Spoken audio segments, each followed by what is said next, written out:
क्यों 4 साल हो गए अभी तक कामयाबी जो है उनको नहीं मिल सकी। हालांकि लोग ये कहते हैं ना कि 3 साल बाद तो डेयरी में जो है वो सुकून हो जाता है, आप स्टेबल हो जाते हैं, रिटर्न ऑफ इन्वेस्टमेंट बेहतर हो जाता है, रोक सो करके आप 3 साल निकाल लें। अगर आपके पास 140 जानवर मौजूद हैं या 150 जानवर मौजूद हैं तो आपके पास 55 से 60 जानवर गर्मी में और 65 से 70 जानवर जो हैं वो आपके पास सर्दी में मिल्किंग में होने चाहिए। यहाँ पे जानवर कितने हैं जी? 40 हैं। इसका मतलब ये 2700 रुपए पर डे, जिसमें 4 किलो सोयाबीन ये खिला रहे हैं, 3 किलो किनोला खिला रहे हैं, अन्नी डाल दी है। मतलब मेरे इल्म के मुताबिक अभी तक मैं कोई ऐसा फार्म मैं नहीं जानता इस वक्त 2024 में जो 4 किलो सोयाबीन खिला रहा हूँ। हम भी अपने सेटअप्स में मैक्सिमम 1 किलो तक।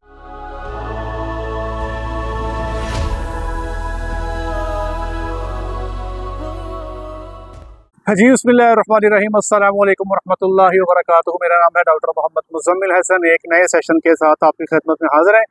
तमाम तारीफ़ें उस अल्लाह के लिए जिसने मुझे आपको पूरी कायनात को बनाया। मेरे साथ मिलकर दुरूद शरीफ पढ़ लें। अल्लाहुम्मा सल्लि अला मुहम्मदिन व अला आलि मुहम्मदिन कमा सल्लैता अला इब्राहीम व अला आलि इब्राहीम इन्नका हमीदुम मजीद। अल्लाहुम्मा बारिक अला मुहम्मदिन व अला आलि मुहम्मदिन कमा बारकता अला इब्राहीम व अला आलि इब्राहीम इन्नका हमीदुम मजीद। एक फार्म से होके आ रहा हूँ मैं और कुछ बातें ऐसी हैं जो आपसे करनी है जो मैं ना फार्म पे बैठ के कर नहीं सकता था, अच्छा नहीं लगता, क्योंकि कुछ इन्फॉर्मेशन ऐसी होती है जो बड़ी पर्सनल किस्म का डाटा होता है, बड़ा पर्सनल किस्म की इन्फॉर्मेशन होती है। और फिर हमारी कोशिश भी होती है कि कोई ऐसा फार्मर जो बेचारा स्ट्रगलिंग है, परेशान है, तो अमूमी तौर पे लोग छुपाते हैं, लोग जिक्र नहीं करते। तो हमारा काम है आपको मैसेज देना। तो अब एक मैसेज आपके सामने रखने जा रहे हैं। एक ऐसा फार्म जिसकी 4 साल स्ट्रगलिंग हिस्ट्री है, 4 साल से स्ट्रगल कर रहा है, लेकिन अब बेचारे बड़े परेशान हैं। फार्म का नाम, लोकेशन, ऑनर का नाम आपसे शेयर नहीं करेंगे, सिर्फ ये बताएंगे मसाइल क्या हैं, क्यों 4 साल हो गए अभी तक कामयाबी जो है उनको नहीं मिल सकी। हालांकि लोग ये कहते हैं ना कि 3 साल बाद तो डेयरी में जो है वो सुकून हो जाता है, आप स्टेबल हो जाते हैं, रिटर्न ऑफ इन्वेस्टमेंट बेहतर हो जाता है, रोक सो करके आप 3 साल निकाल लें।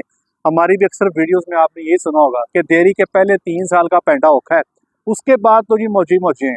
क्या वजह है कि इनको 4 साल हो गए, 4 साल के बावजूद आज भी बेचारे परेशान हैं। बल्कि सही पूछें तो मुझे उन्होंने फाइनल ट्राई दी है कि यार सेटअप बंद करने लगे हैं, चले आप एक ट्राई करके देख ले। तो मैं आपको बताता हूँ, देखिए डेयरी ना बड़ी प्रोफेशनल हो गई है। अब 2 जमा 2 4 है जी। अब ऐसे नहीं है कि 2 जमा 2 कोई 3 लेके फिर रहा है या कोई बंदा 2 जमा 2 5 करके फिर रहा है। बड़ी कैलकुलेटेड सी हो गई है। जैसे ब्रॉयलर फार्मिंग है ना, वो बड़ी कैलकुलेटेड हो गई है। हर बंदा तकरीबन मिलती जुलती ब्रॉयलर फार्मिंग कर रहा है। वैक्सीनेशन का चार्ज मिलता जुलता है, फीडिंग मिलती जुलती है, और वेट गेन भी लोग मिलते जुलते ही ले रहे हैं। मार पड़ती है तो सिर्फ रेट की वजह से पोल्ट्री में मार पड़ती है, या कोई ऐसी बीमारी आ गई जो वैक्सीन के बावजूद भी आपके हार्ट को तबाह, फ्लॉक को तबाह कर गई। वरना जो है ना, आप ये कंप्लेंट नहीं सुनेंगे फार्मर से कि यार ये तो मेरा वेट गेन ही नहीं आ रहा। तकरीबन सारे फार्मर जो है वो वेट गेन ले जाते हैं। अब मसला ये है कि इस फार्म पे जहाँ पर मैं गया, मसाइल क्या थे, वो मसाइल का तज़किरा आपसे करूंगा, फिर आपको बताऊंगा क्यों ये भाई आज भी नाकाम है 4 साल के बाद, कहाँ पे गलती कर रहे हैं और उस गलती को ठीक करने का तरीका क्या है। क्या मेरे पास कोई ऐसा जादू की छड़ी है जो मैंने मारनी है वहाँ पर फार्म में प्रॉफिट में आ जाना है। ये सारी चीज़ों का आपसे जिक्र करेंगे। सबसे पहले नंबर पे फार्म की जो टोटल तादाद है जानवरों की, वो कमो बेश 150 के आसपास है जी। शेड पे टका के पैसा लगा हुआ है, बेतहाशा पैसा लगाया हुआ है शेड पे, ठीक है। मेरा ख्याल है कि शायद इतना पैसा बहुत कम लोग लगाते हैं शेड्स पे। रिहाइशें बड़ी बेहतरीन बनी हुई है जनाब। फार्म के ऊपर रिहाइशें ऐसी हैं, बंदे का दिल करता है घर छोड़ो फार्म पे ही रह लो। इतनी ज़बरदस्त उन्होंने रिहाइशें तैयार की हुई हैं, मतलब state of the art infrastructure है। किसी किस्म की कोई कमी नज़र नहीं आती फार्म के इंफ्रास्ट्रक्चर को लेके। ये पहली बात। 150 के करीब जानवर, ये दूसरी बात। तीसरे नंबर पे फार्म पे अमेरिकन गायें भी हैं, फार्म पे डच गायें भी मौजूद हैं, दोनों का कॉम्बिनेशन मौजूद है, ठीक है। इसका मतलब ये हुआ कि सारी की सारी गायें जो हैं वो प्योर हॉल्स्टीन फ्रीजन से उनका ताल्लुक है। आज 4 साल के बाद जब मैंने उनके स्टैटिस्टिक्स चेक किए, जब हमें चेक करना होता है ना कि फार्म प्रॉफिट में है या लॉस में है, हम फार्मर से पूछते नहीं हैं, हम 2-4 बातें पूछते हैं, सारी बातें हमारे सामने आ जाती हैं। पहले नंबर पे उनसे पूछा कि भाई आपके चुवाई में जानवर कितने हैं, तो पता लगा चुवाई में जानवर जो है सिर्फ 40 हैं, ठीक है जी। अब आप ये देखें, 150 का हर्ड हो, 140-50 का, अब उसमें 40 का आपका हर्ड मिल्किंग में हो, जिसका मतलब ये है कि आपके बमुश्किल 30% जानवर जो हैं वो मिल्किंग के अंदर हैं। तो भाई आप जो मर्जी कर लें, जितना मर्जी जोर लगा लें, कोशिश कर लें, आप दूध से पैसे नहीं बना सकते। पहला फॉल्ट ये हो गया। याद रखिएगा कि गर्मी के मौसम में 38 से 40%, सर्दी के मौसम में 45 से 50% जानवरों का मिल्किंग में होना जरूरी है। इस चीज को आपने अश्योर करना है, ये टारगेट है आपका। अगर आपके पास 140 जानवर मौजूद हैं या 150 जानवर मौजूद हैं, तो आपके पास 55 से 60 जानवर गर्मी में और 65 से 70 जानवर जो हैं वो आपके पास सर्दी में मिल्किंग में होने चाहिए। यहाँ पे जानवर कितने हैं जी? 40 हैं। इसका मतलब ये हुआ कि 20 जानवर जो ऐसे हैं जो मिल्किंग में नहीं है, होना चाहिए था उनको, जो कि नहीं है। पहला फॉल्ट। दूसरा नंबर, आज की जो फार्म की ओवरऑल एवरेज है इन 40 जानवरों की, वो 18 लीटर है। ठीक है जी। देखिए भैया, दूसरा टारगेट डेयरी फार्मिंग में आपका ये है कि गर्मी के मौसम में आपकी एवरेज 20 से 25 के बीच में, सर्दी के मौसम में आपकी एवरेज 25 से 30 के बीच में होनी चाहिए। ये आपका टारगेट है। और ये मैं आपको बात बताऊं, आपको बड़े ही ये रियलिस्टिक किस्म के टारगेट्स हैं।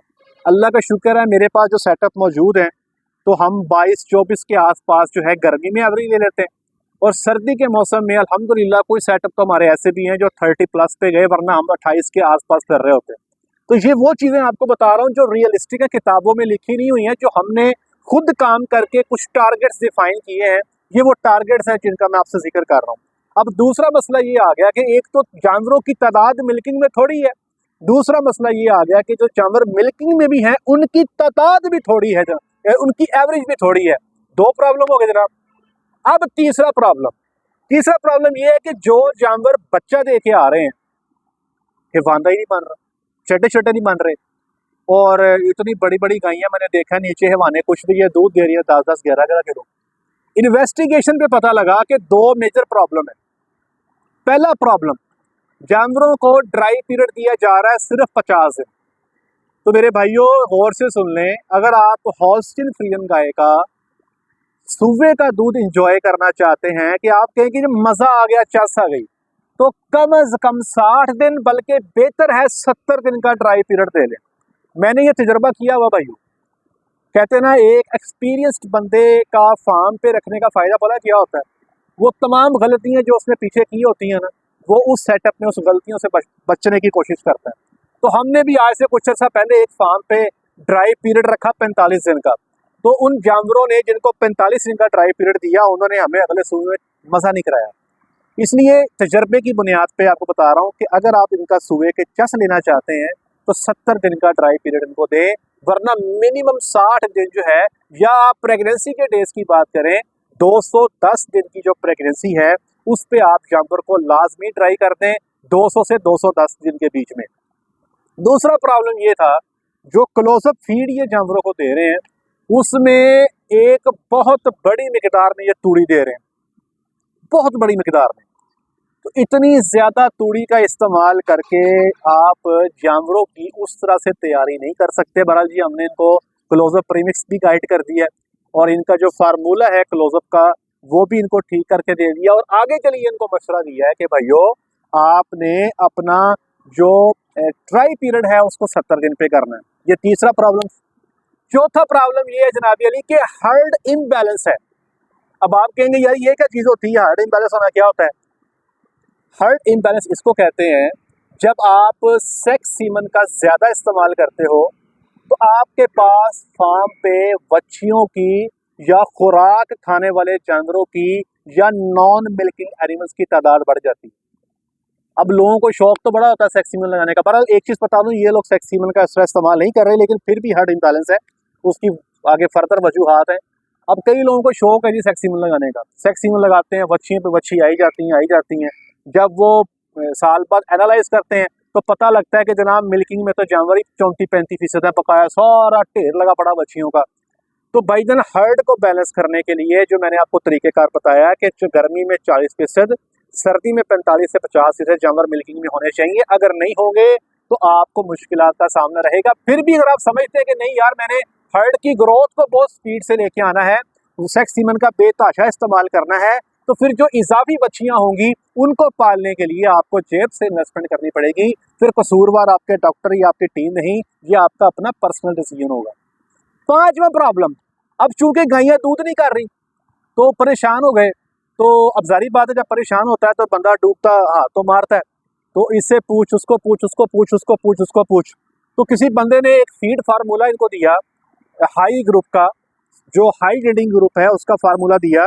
उसकी मैंने कॉस्ट चेक की तो वो इनको पड़ रही है 2700 रुपये पर डे। 2700 रुपये पर डे, जिसमें 4 किलो सोयाबीन ये खिला रहे हैं, 3 किलो किनोला खिला रहे हैं, अन्नी डाल दी है। मतलब मेरे इल्म के मुताबिक अभी तक मैं कोई ऐसा फार्म मैं नहीं जानता इस वक्त 2024 में जो 4 किलो सोयाबीन खिला रहा हो। हम भी अपने सेटअप्स में मैक्सिमम 1 किलो तक ही जाते हैं, ठीक है जी। 4 किलो सोयाबीन और ये 2700 जो मैं कॉस्ट बता रहा हूँ आपको भैया, इसमें साइलेज का रेट मैंने सिर्फ 12 रुपये लगाया, ठीक है जी। अब आप ये देखें, इस ग्रुप की जो 2700 रुपये रोजाना की खुराक खा रहा है, ये दूध कितना दे रहा है जी? 21.5 किलो। दूध के रेट के पैसे बनाए तो पता ये लगा कि जितने का गाय दूध दे रही है उसका 75% तो खुराक में वापस जा रहा है, पीछे क्या बचा? तो ये जनाब उनको डाइट के बारे से हवाले से गाइड किया, उनको बताया कि देखें आप जो एक्सर्ट कर रहे हैं, जितना जोर लगा रहे हैं, जानवरों के नीचे हिवाने नहीं है। अगर जानवर का हिवाना नहीं बनेगा तो भैया आप बेशक नीली सोयाबीन भी डाल दो, आपका जानवर उस तरह से आपको दूध नहीं देगा।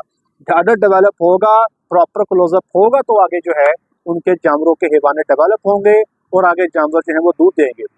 छठा प्रॉब्लम, किसी ने इनको बताया कि भाई आप जैसे ही जानवर बच्चा दे के आए उसको आपने अपने कम दूध वाले ग्रुप में 10 दिन रखना है, ठीक है जी।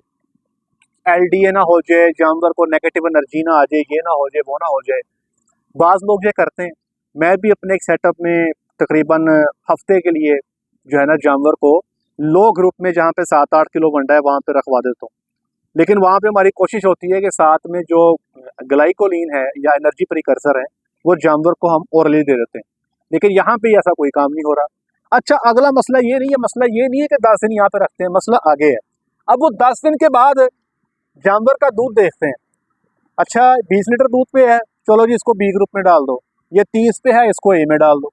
अब वो जानवर जो किसी वजह से है तो बिल्कुल फ्रेश है, उसने दूध करना था 30-35 किलो, 10 दिन बच्चा देने के बाद किसी वजह से वो 20 के आसपास रह गया या 15 पे रह गया, तो उसको हाई यील्डिंग ग्रुप में डालने की बजाय उसको लो यील्डिंग बी ग्रुप में डाल दिया जाता है, जिसकी वजह से उस जानवर का पूरा सुबह डिस्टर्ब हो जाता है।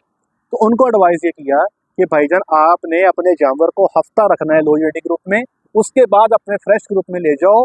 फ्रेश ग्रुप में आप देखेंगे जानवर जो है, कोई पीक जानवर 20 दिन में ले जाता है, कोई महीने में ले जाता है, कोई 40 दिन में ले जाता है। आहिस्ता आहिस्ता आप देखेंगे कि आपके जानवर जो हैं वो दूध की पैदावार बेहतर कर लेंगे।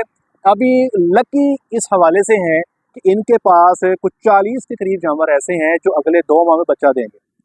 तो मैंने इनको कहा कि भाई ये 2 महीने जो है ना ये डिसाइड करेंगे आपका फ्यूचर। टारगेट इनको दिया है जी कि आप लोगों ने, अभी इनका तकरीबन 700 लीटर दूध है, 750 लीटर। आगे जाके इनका दूध अगले 2 महीनों में ड्राई होकर 600 लीटर रह जाना है।